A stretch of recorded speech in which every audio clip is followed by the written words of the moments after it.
Ça fait 10 minutes qu'on doit tourner là. Oui, vous attendez. Voilà, moi, tant que j'ai pas le Nobel Prize, je bouge pas. Voilà. Ah oui, mais c'est pas peut-être la prochaine fois?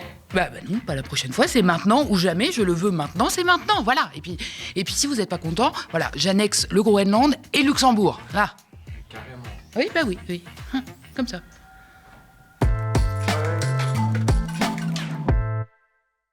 Bonjour et bienvenue dans le récap. Nous sommes le mercredi 21 janvier et je crois qu'il est grand temps de parler de la situation internationale. Alors, on s'était quitté sur le Venezuela et le kidnapping de Maduro par les États-Unis. Déjà, c'était gratiné. Mais alors après ce coup de force trumpien qui a coûté quand même la vie à 100 Vénézuéliens, qu'on se le dise, le président Orange, de la première puissance mondiale, a complètement péter un câble, plus que d'habitude, je veux dire, grisé d'avoir joué les colons sans que personne dans le monde ne trouve matière à le sanctionner, Donald Trump a complètement perdu les pédales et s'est mis à menacer à peu près tout le monde. D'abord, il s'en est pris aux pays d'Amérique latine, puis il se rappelait qu'il pouvait aussi s'accaparer des terres et des ressources au nord des États-Unis. C'est donc désormais le Groenland qui est au centre de toutes ces obsessions martiales, sauf que la terre de glace, bien qu'elle soit autonome, est un territoire danois. Et le Danemark, ça fait partie de l'Union européenne. Vous voyez arriver le problème ? Donald Trump vient donc tout juste de fêter sa deuxième première année à la Maison-Blanche. Alors si vous êtes comme moi, vous avez trouvé cette année à la fois interminable et terriblement expéditive. Interminable parce qu'un milliardaire doté de la maturité émotionnelle d'un enfant de 9 ans aux commandes du monde libre, ça use les nerfs. Expéditif parce qu'il faut quand même saluer la performance. En 52 semaines à peine, il a enchaîné un volume industriel de décisions tantôt absurdes, tantôt gravissimes, souvent les deux à la fois, de sorties lunaires et de chaos diplomatique, aussi bien à domicile qu'à l'international. Alors ce type au teint couleur Roland-Garros est une menace réelle pour le si fragile équilibre mondial. L'année dernière, on l'a échappé belle, façon de parler. Son caprice du moment était d'accrocher un prix Nobel de la paix à son tableau de chasse. Alors il a joué au grand pacificateur, agitant son pouvoir et surtout ses gros dollars de l'Ukraine à Gaza. Évidemment, le résultat était, dans 99% des cas, calamiteux, avec un talent certain pour empirer les crises, soit immédiatement, soit avec un léger délai. Disons, pour voir le verre à moitié plein, qu'au moins on pouvait se réjouir que Trump soit plus enclin aux discussions qu'à l'envoi de troupes au sol. Et tout ça, c'est fini. Nouvelle année, nouvelle résolution. Et Trump n'a visiblement pas décidé d'être plus sympa ou d'arrêter de voler les bonbons de ses petits camarades. Pas du tout. Depuis qu'il a compris qu'il n'avait pas gagné le Nobel, même s'il vient juste de le racketter à celle qu'il a remportée, il a complètement vrillé. Maintenant, dans sa tête, il joue le méchant du film. Vous savez, celui qui fait régner la peur et qui tabasse tout le monde. On pourrait presque y voir une définition assez fidèle du mot terrorisme, mais comme il est blanc, riche et à la tête de la première puissance mondiale, on dira simplement qu'il montre les muscles. Le week-end dernier, le ton est monté entre l'Europe et Donald Trump. D'abord, le vieux continent a fait semblant de ne pas vraiment prendre au sérieux Washington quand le président Orange disait qu'il voulait posséder le Groenland. Les dirigeants des 27 ont temporisé, tenté le dialogue, la méthode douce, quoi. Mais l'enfant gâté, face à eux, n'a jamais lâché le morceau. Pire encore, plus on lui refuse son jouet, plus il se roule par terre, si bien que le 14 janvier dernier, après une réunion au sommet, les États-Unis, le Danemark et donc le Groenland ont officiellement acté, je cite, leurs différends fondamentaux sur l'achat ou l'annexion de l'île. Oui, parce que c'est bien connu, tout s'achète dans le monde merveilleux des milliardaires mégalomanes, et puis quand ça ne s'achète pas, ça se prend par la force, peu importe que le territoire convoité appartienne à un allié de longue date, membre d'une alliance défensive, censé garantir la sécurité de l'espace euro-atlantique. Oui, en créant l'OTAN, ils avaient pensé à tout, sauf que la menace vienne de l'intérieur. C'est quand même ballot.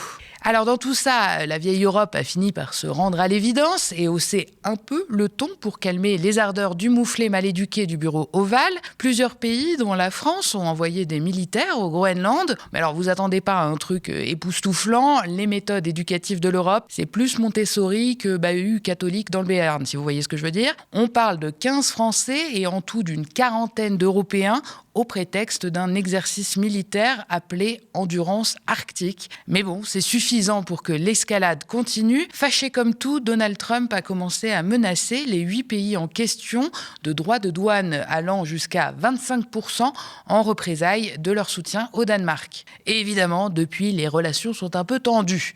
Lundi, le ministre de l'économie allemand a annoncé que l'Europe préparait des contre-mesures face au chantage de Donald Trump. Selon ses propres mots, une limite a été atteinte. Et alors lundi, c'est le même jour où Donald Trump s'est fendu d'une lettre, tellement absurde qu'elle a dû être authentifiée par les médias quand même, à l'intention du Premier ministre norvégien.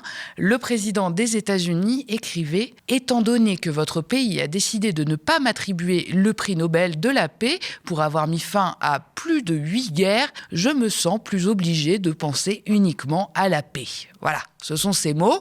Pour rappel, le Nobel n'est pas décerné par le gouvernement norvégien, mais par un comité indépendant norvégien. Et oui, à ce niveau de bêtise, on se demande comment on a pu en arriver là. La semaine avait donc particulièrement bien commencé et comme si ça manquait encore un petit peu de piment, le Forum économique de Davos, une réunion des dirigeants et des grands patrons de ce monde, s'est ouvert mardi. Dans une ambiance folle, forcément. Le matin même, Trump s'amusait encore à ridiculiser publiquement Emmanuel Macron en publiant des captures d'écran d'un message envoyé par le président français et en refusant au passage sa proposition d'organiser un sommet du G7 jeudi à Paris, après donc Davos. En retour, Macron a décidé d'arrêter un petit peu sa stratégie du paillasson et de se montrer un peu plus offensif vis-à-vis de Donald Trump. Manu a tapé du poing sur la table. En anglais, je vous laisse apprécier. Let's not be shy. Let's not be divided. Let's not accept a global order which will be decided by those who claim to have the bigger voice or the bigger one, I don't know. But let's focus on just common interests and common challenges. We know what we have to fix. Growth, peace, climate. Bah oui, let's not be shy. Enfin bon, si jamais vous vous demandez pourquoi il est déguisé en pilote de Mirage, c'est parce qu'il a mal à l'œil, Bichette. Alors, bon, attendez, je vous en remets un petit coup et on revient au sujet juste après. Having a place like Europe, which sometimes is too slow, for sure, and needs to be reformed, for sure, but which is predictable, loyal, and where you know that the rule of the game is just the rule of law, it's a good place. And I think this is a good place for today and for tomorrow. Avouez que c'est quand même savoureux. Alors, Macron n'a pas été le seul dirigeant européen à faire passer ses messages plus ou moins subliminaux à Donald Trump depuis la tribune de Davos. Plusieurs dirigeants européens, et notamment le secrétaire général de l'OTAN, lui ont emboîté le pas, espérant donc faire plier la partie adverse. Mais évidemment, c'est raté. For sure. Ce mardi, Donald Trump a pris la parole, lui aussi, depuis Davos, et le message a été clair. Il a évidemment commencé par longuement s'auto-congratuler et dénigrer l'Europe, qui avancerait, je cite, dans le mauvais sens. Pour lui, il faudrait arrêter les éoliennes. Oui. Plus il y a d'éoliennes, plus le pays va mal, dit-il. Et puis aussi, évidemment, l'immigration, pour que tout s'arrange. Il a ensuite évoqué, évidemment, le Groenland, un vaste territoire peu développé, dit-il, qui se trouve pile au milieu entre la Russie, les États-Unis et la Chine, soi-disant également sans ressources naturelles, puisqu'elles sont difficilement accessibles, dit-il, comme pour se donner le bon rôle. Selon Trump, personne ne peut protéger le Groenland, si ce n'est les États-Unis, avant d'ajouter « Nous l'avons vu pendant la Seconde Guerre mondiale, quand le Danemark a perdu contre l'Allemagne au bout d'une bataille de 6 heures, et nous avons dû envoyer nos propres troupes pour protéger le Groenland. Sans les États-Unis, tout le monde parlerait allemand ou japonais. C'était bête de le rendre, mais nous l'avons rendu. » Alors évidemment, il déplore le manque de reconnaissance de l'Europe et de l'OTAN. Tout ce que les États-Unis demandent, c'est d'avoir le Groenland, a-t-il ajouté. Tout ce que je demande, c'est un bout de banquise en échange de la paix mondiale. Et ça, ce sont ses mots. Nous voilà donc rassurés quant à la stabilité mondiale. For sure. Ah oui, et puis j'oubliais, pendant qu'il semait donc le chaos au sein de l'OTAN, Donald Trump a eu le temps de sortir une autre énormité de son chapeau, le Conseil de la paix, une organisation internationale qu'il entend créer, tenez-vous bien, pour promouvoir la stabilité, rétablir une gouvernance fiable et légitime et garantir une paix durable dans les régions touchées ou menacées par des conflits. Alors sur le papier, en fait, c'est tout bonnement l'ONU, voilà, ça existe déjà, c'est les Nations Unies. Mais dans les faits, c'est plutôt un boys club toxique à échelle mondiale. Évidemment, ce serait Donald Trump, le chef suprême de tout ce petit monde. Il s'auto-désigne comme premier président du Conseil de la paix et le seul autorisé à inviter d'autres chefs d'État et de gouvernement à l'intégrer. Alors, il invite, certes, mais c'est pas vraiment lui qui régale. Au contraire, les pays aimablement conviés doivent tout de même s'acquitter de la modique somme de plus d'1 milliard de dollars, payable en espèces, je ne rigole pas, pour un siège permanent. Alors déjà, c'est bien, ça fait le tri. À la base de ce projet complètement fou, il y a le Conseil pour la paix à Gaza. Vous savez, c'était une partie de son grand plan tout aussi puant pour mettre soi-disant fin à la guerre. Mais toutes ces considérations, ça valait quand il convoitait le Nobel de la paix. Maintenant que c'est un super méchant, plus besoin de s'embêter à faire semblant de régler des conflits, autant devenir le maître du monde directement, comme ça c'est plus simple, et en plus, il n'y a plus besoin de faire la guerre. Pour le moment, on ne sait pas très bien qui est convié pour ce baiser de la mort, seulement qu'une 60aine de dirigeants ont reçu la fameuse invitation, dont la France d'ailleurs, parce qu'il n'est pas rancunier Donald. D'après lui, tout le monde voudrait en faire partie de son petit club select. Pour l'instant, ça ne se bouscule pas vraiment au portillon. Le premier pays à avoir accepté n'est d'autre que le Maroc. Il rejoindra donc le Conseil en tant que membre fondateur, ça en jette. Ce sera également le cas de la Hongrie, de Viktor Orban. Quelle grande surprise. Quand il faut jouer les super méchants, il répond toujours présent, celui-là. Ont également accepté les Émirats arabes unis, l'Arménie, le Bahreïn, la Biélorussie, l'Égypte et forcément le grand allié de Trump devant l'Éternel, Benjamin Netanyahou pour Israël. À ce stade, seulement 3 pays ont refusé catégoriquement, la France en tout premier, puis l'Ukraine et la Norvège. Les autres temporise. La Russie a ainsi dit vouloir clarifier toutes les nuances de cette proposition. En Allemagne, le gouvernement a exprimé la nécessité de se coordonner avec ses partenaires. La présidente de la Commission européenne, Ursula von der Leyen, dit réserver sa réponse. Le Canada, quant à lui, examine la situation, mais refuse d'ores et déjà de payer 1 milliard de dollars. Alors tout ça, c'est bien mou, vu la proposition de base. C'est encore Pékin qui semble le plus sensé dans sa réaction, si vous voulez mon avis. Si la Chine n'a pas encore répondu officiellement, elle dit se méfier et rappelle que le système international devrait avoir l'ONU en son centre. Ah quand même. Alors selon la charte du Conseil de la paix, celle-ci est censée entrer en vigueur quand seuls 3 États l'auront signée. Donald Trump espère que cela se fera d'ici à demain, jeudi 22 janvier, en marge donc du Forum économique à Davos. Où est-ce qu'il trouve toute cette énergie aussi ? Mais comment ça, vous n'êtes pas encore sur le canal de discussion du récap ? Quelle indignité ! Alors si vous avez envie de poursuivre la discussion, d'évoquer l'actualité, de connaître les coulisses de l'émission, ou même parfois de choisir et de proposer des sujets, je vous attends sur Instagram, le lien est dans la barre d'infos. Et puis vous le savez, sans vous et sans votre soutien, pas de récap et pas d'émission tout court. Depuis plus de 8 ans, le média tient bon en indé dans un paysage audiovisuel toujours plus concentré, réactionnaire. Chaque jour, nos plus de 25 travailleurs et travailleuses mènent la bataille de l'info. Mais pour tenir, nous avons besoin de vous. Notre antenne, notre histoire, c'est vous qui la faites vivre. Alors si vous le pouvez, aidez-nous à continuer à vous informer et à créer un paysage audiovisuel plus juste, plus social et plus solidaire. Abonnez-vous aux médias ou faites un don sur notre site internet. Et grâce à vous, le combat pourra continuer.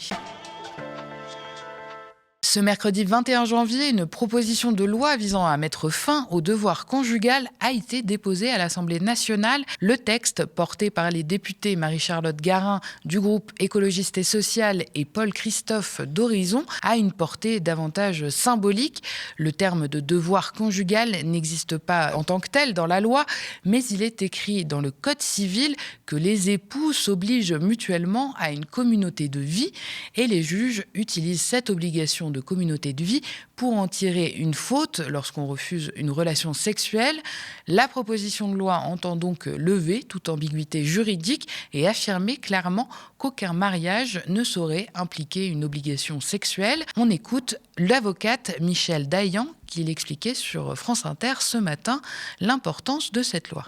Elle aurait une réelle portée surtout symbolique, mais pas que, en effet, puisque d'abord, ça veut dire qu'aucun juge ne pourra plus, sur le fondement de la communauté de vie, condamner une femme ou un homme au tort exclusif parce qu'il refuse des relations sexuelles. Donc, ça a une portée pratique. Et puis, à la vertu expressive, symbolique de la loi. Juste pour vos auditeurs et vos auditrices l'imaginent, on va se marier, on est devant le maire, et là, dans l'énoncé des obligations du mariage, devoirs, assistance, secours, il y aura également le fait que le consentement, même dans le mariage, est essentiel et qu'on ne peut pas obliger son conjoint, sa conjointe à des relations sexuelles. Et ça, c'est une portée qu'il ne faut pas négliger, la portée expressive, pédagogique et symbolique d'une loi. Ce mercredi est également marqué par la publication du rapport annuel du Haut Conseil à l'égalité entre les femmes et les hommes. L'institution alerte sur la montée du masculinisme, une idéologie qui prône la suprématie masculine et présente les femmes comme responsables des difficultés sociales et économiques des hommes. Dans sa publication, le Haut Conseil décrit un mouvement organisé, structuré et dangereux qui s'attaque aux droits des femmes et banalise les violences sexistes et sexuelles. Pour Bérangère Couillard, présidente de l'institution, le masculinisme serait une menace réelle. Le rapport conclut que le sujet doit donc être reconnu comme un enjeu de sécurité publique et appelle à la mise en place d'une stratégie de lutte contre le phénomène. On l'évoquait déjà hier sur nos plateaux, le Premier ministre a dégainé l'article 49.3 de la Constitution pour faire adopter la première partie du projet de loi Finances. En réponse, 2 motions de censure ont été déposées, l'une par la France Insoumise, soutenue par les communistes et les écologistes, et l'autre par le Rassemblement national. Les 2 motions seront examinées ce vendredi. Les députés vont donc devoir rapidement se décider sur le sort du gouvernement. Alors ce sera pas de censure du côté des socialistes, l'a déjà annoncé Olivier Faure, je le cite, sur l'utilisation du 49.3, je n'ai jamais varié, mais celles et ceux qui dénoncent aujourd'hui l'usage du 49.3 sont précisément ceux qui y ont conduit en refusant tout dialogue. Nous refusons les postures, nous avons pour notre part cherché à trouver des solutions et non à nourrir des illusions. Publié hier sur X, le premier secrétaire du Parti socialiste. Du côté de la droite, c'est plus divisé. Le patron du groupe Les Républicains à l'Assemblée nationale, Laurent Wauquiez, a annoncé que son parti ne voterait pas la censure. Dans cette période de menaces géopolitiques, la France ne peut pas être un bateau ivre sans gouvernement et sans budget, déclare-t-il ce midi. Le maire de Cannes, David Linard, lui, conteste cette stratégie et appelle le patron des Républicains, Bruno Retailleau, à agir en patron. Pour Linard, LR devrait déposer une motion de censure et proposer un contre-budget. Dans un courrier adressé aux députés, le Premier ministre plaide quant à lui pour le rejet des motions de censure et assure que le budget soumis aujourd'hui est meilleur que celui présenté initialement. Affaire à suivre. Ce mercredi à la mi-journée, les eurodéputés étaient appelés à se prononcer sur la possibilité de saisir la Cour de justice de l'Union européenne au sujet de l'accord de libre-échange avec les pays du Mercosur. Ce traité controversé avait été signé samedi dernier au Paraguay par la présidente de la Commission européenne, Ursula von der Leyen, avec les 4 pays membres du Mercosur. À l'issue d'un vote extrêmement serré, le Parlement européen a finalement approuvé la saisine de la Cour de justice européenne par 334 voix contre 324 et 11 abstentions. Cette décision entraîne donc la suspension du processus de ratification européen de l'accord dans l'attente de l'avis de la Cour. Alors ce vote intervient dans un contexte de forte mobilisation du monde agricole. La veille du scrutin, près de 5500 agriculteurs venus de toute l'Europe se sont rassemblés devant le Parlement européen à Strasbourg pour protester contre cet accord commercial. Des centaines de tracteurs ont stationné toute la nuit de mardi devant le bâtiment en attendant le résultat du vote. Pour Stéphane Gallet, paysan et porte-parole de la Confédération paysanne, ce vote montre bien que la signature de l'accord au Paraguay ne marque pas la fin du processus. Nous venons de gagner le temps nécessaire pour finir de convaincre les eurodéputés de rejeter l'accord lui-même. Depuis des mois, la Confédération paysanne se mobilise pour faire entendre la nocivité d'un accord perdant pour toute la paysannerie en Europe et dans les pays du Mercosur. Nivellement par le bas des revenus, des droits sociaux et des conditions de production, dit-il. Depuis de nombreuses années, la Confédération paysanne alerte sur les problèmes que pose ce traité qui viennent d'être énoncés. Les agriculteurs dénoncent une mise en concurrence accrue des producteurs, un nivellement par le bas des revenus agricoles, des droits sociaux et des normes environnementales, ainsi qu'une dégradation des conditions de production. Merci d'avoir regardé cette nouvelle édition du Récap. N'hésitez pas à nous laisser vos impressions en commentaire si vous nous regardez sur YouTube ou via email si vous nous regardez à la télé. Et n'oubliez pas que l'indépendance a un coût. Alors si vous avez l'envie et la possibilité de nous donner un coup de pouce, n'hésitez pas à vous abonner aux médias ou à faire un don sur notre site internet. Vous pouvez aussi parler de nous autour de vous et nous suivre sur les réseaux sociaux. Et d'ailleurs, en attendant la TNT, retrouvez-nous sur nos 2 chaînes YouTube, Le Média et Le Média 24/7 pour ne rien rater de nos programmes. Très bonne soirée sur Le Média.